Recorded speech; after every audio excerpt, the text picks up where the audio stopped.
Yuk kita mulai. Satu, rizki lewat ikhtiar atau usaha. Saya boleh teman-teman sekalian buka ini ya? Ini udah? Ya. Udah. Satu, yang lewat usaha itu ikhtiar. Ya, buka Quran surah 39, Quran surah 53 ayat 39. An-Najm ayat 39. Wa an laysa lil insani illa ma sa'a. Wa an laysa lil insani illa ma sa'a. Wa an laysa lil insani, bahkan setiap manusia itu, awas, illa ma sa'a, akan mendapatkan rizki, akan mendapatkan hasil dari apa yang telah ia usahakan dengan sungguh-sungguh. Jadi kalau Anda ingin mendapatkan apapun, mau dapat pahala, dapat rizki, dapat ini, dapat itu, maka semua bergantung yang pertama pada tingkat kesungguhan usaha Anda. Usaha yang serius, yang sungguh-sungguh disebut dengan sa'a, yas'a, sa'yan. Sa'a, yas'a, sa'yan.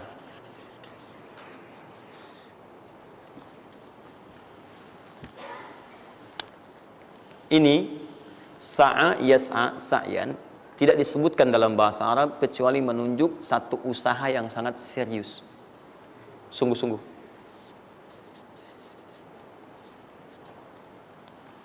Di rizki yang pertama ini sifatnya kata Al-Quran, langsung Allah yang menyampaikan. Kalau Anda mau mendapatkan rizki itu, baik yang sifatnya materi, uang, rumah, mobil, pakaian, makanan dan sebagainya, maka Anda mesti serius usaha. Usaha yang serius. Saya belum bicara bagaimana cara usahanya, tapi Quran ingin membangun komitmen dulu. Anda mau usaha enggak? Anda usaha, saya kasih, kata Allah. Jadi kalau Anda nggak usaha, nggak akan turun rezeki.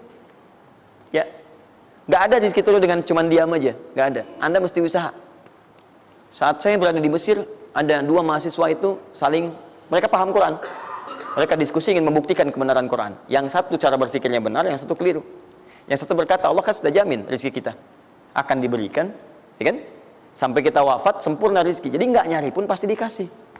Cara berpikirnya seperti itu. Ini yang dipakai oleh orang liberal sekarang. Nah, maksudnya logika semacam ini.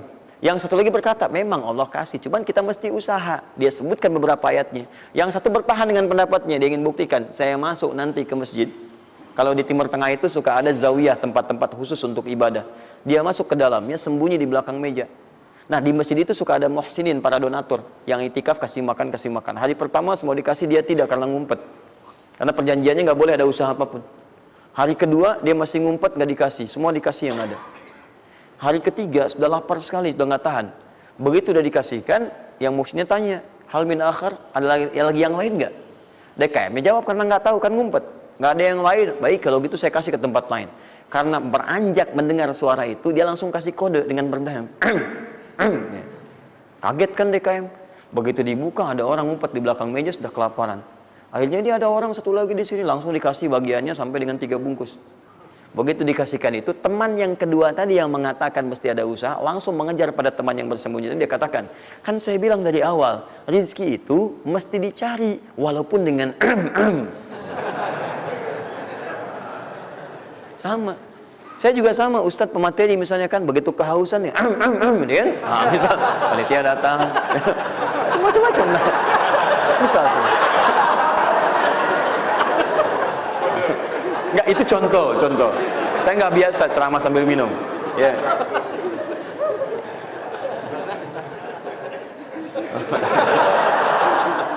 Jelas ya?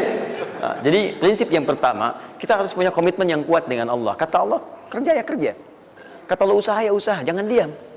Di usaha itu sepanjang keluar yang disebut usaha dari dalam tubuh kita, kaki melangkah, tangan bergerak gitu kan, kemudian mulut berbicara, bersuara, atau telunjuk menunjuk aja, ada usaha, rezeki turun. Apa butuh pembuktian lagi? Tuh lihat di beberapa belokan-belokan tuh, cuman orang begini aja, prit, 1.000, makasih Pak. 2.000, makasih bos, ya kan? 5.000, paman. Om. Wah, jelas ya? Paham ya? Nah, ini yang pertama, usaha yang serius. Nah, ini langsung dicontohkan oleh Allah. Bahkan kalau Anda serius, nah perhatikan, ini jejaknya langsung ditemukan dan diabadikan dalam Al-Quran. Ada beberapa tahapan yang mesti kita tahu. Satu, 2, 3. Perhatikan cara keseriusan yang digambarkan dalam Al-Quran. Teman-teman, kalau saya sebutkan sa'ah dalam Al-Quran, mungkin agak banyak kita mencarinya, butuh energi. Tapi kalau saya ilustrasikan begini, antum insya Allah akan lebih cepat menemukan. Kalau kita haji atau umrah, kemudian ada ritual setelah tawaf, namanya apa? Sa'i. Apa itu sa'i? Tuh kan, lari-lari kecil. Kalau lari-lari besar, maraton. Kan sudah saya tuliskan di atas. Sa'i itu kan dari sini tulisannya. Ya. Dari mana sa'i itu? Safa ke Marwah. Ya, buka Quran surah kedua ayat 158. Paling kiri di pertengahan. Innas safa wal marwata min sya'airillah. Faman hajjal bait aw i'tamara fala junaha alaihi ay yattawafa bihima. Man tatawwa khairan fa innallaha syakirun alim. Lihat sini. Ibadah ini kenapa dinamakan dengan sa'i? Dan sementara orang sekarang agak kurang tepat menerjemahkan dengan lari-lari kecil. Dalam bahasa Arab lari kecil bukan sa'i. Dalam bahasa Arab lari-lari kecil itu bukan sa'i. Ingat baik-baik kalimat ini. Kenapa dinamakan dengan sa'i? Karena di tempat ini pernah ada satu sosok yang sangat bersungguh-sungguh untuk berusaha. Sangat serius. Untuk mendapatkan rizki dari Allah Subhanahu wa ta'ala. Sosok ini datang, diantarkan oleh suaminya. Kemudian ketika diantarkan, ternyata ini yang paling menarik. Ini yang saya berikan 3 panah ini. Diabadikan kisah ini di Quran surah ke-14 ayat ke-37. Pertama diantarkan. Ya, begitu tiba suami istrinya dengan anak yang baru lahir, tiba-tiba langsung bermohon kepada Allah. Perhatikan, bukankah Allah pemilik rezeki? Masih ingat tadi teori di awal? Pusat rezeki ada di mana? Baik. Nah, ini teman-teman sekalian, kaidah yang pertama, kalau antum ingin berikhtiar berusaha, maka hal yang pertama dilakukan adalah mendekat dulu kepada pemiliknya. Mohon minta kemudahan, minta petunjuk, minta kenyamanan, minta keberkahan.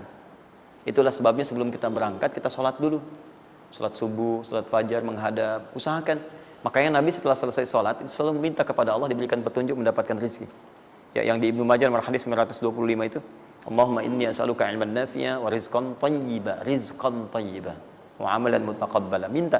Kalau dalam bahasa kita, ya Allah berikan saya hal yang bermanfaat, ilmu bermanfaat dan rezeki terbaik di hari ini. Minta. Minta. Nah, begitu sampai beliau bermohon pada Allah, Rabbana inni askantu min dzurriyyati biwadin ghairi dzi zar'in inda baitikal muhram. Perhatikan ya. Ya Allah, saya bermohon kepadamu, Engkau yang merawat kami, memerhatikan kami, memberikan rezeki kepada kami. Sifat rububiyah yang disebutkan namanya Rabb. Begitu meminta kepada Allah, ya Allah sekarang saya diperintahkan olehmu sebagai tawadu. Nabi Ibrahim mengatakan, saya menempatkan sebagian keturunan saya, istri saya, anak saya di satu tempat yang sangat gersang. Enak bayang nggak?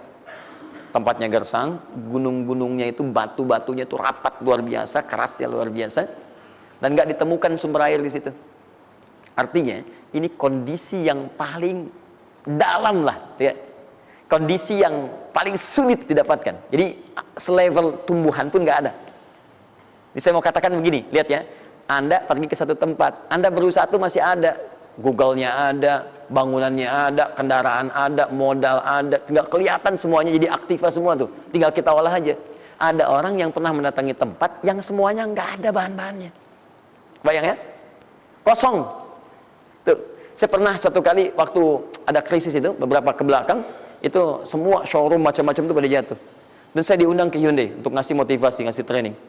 Pertama kali saya dibawa itu, teman-teman sekalian, saya dibawa ke showroom mereka, selapangan tuh, isinya mobil semua. Mobil, apa perkataan pertamanya? Kata manajernya, Ustaz, itu biasanya kami kosong nih.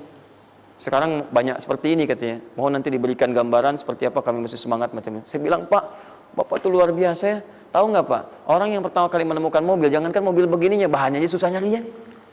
Masuk kemudian ke showroom aja nggak ada, di belakang rumahnya cuma otak-atik cari bahan macam-macam, jadi yang sederhana. Ya dari situ aja jadi mobil. Bapak sekarang udah ada mobilnya, tinggal dipasarin aja. Nah sekarang banyak orang banyak mengeluh. Nabi Ibrahim dulu cuma bawa istrinya ke tempat yang gersang luar biasa, nggak ada potensi apa-apa, materinya kosong, itu gersang, tumbuhan nggak tumbuh. Apa yang terjadi? Begitu sampai di situ, satu kalimat ketika meninggalkan Ibrahim istrinya Sayyidah Hajar dengan anaknya Ismail alaihissalam, Maka pertanyaan pertama dalam satu riwayat, ahadza min amrillah, apakah semua ini ketetapan Allah? Maka dijawab bala. Perhatikan prinsipnya. Selama ini ketetapan Allah, maka Allah tidak akan menyia-nyiakan saya.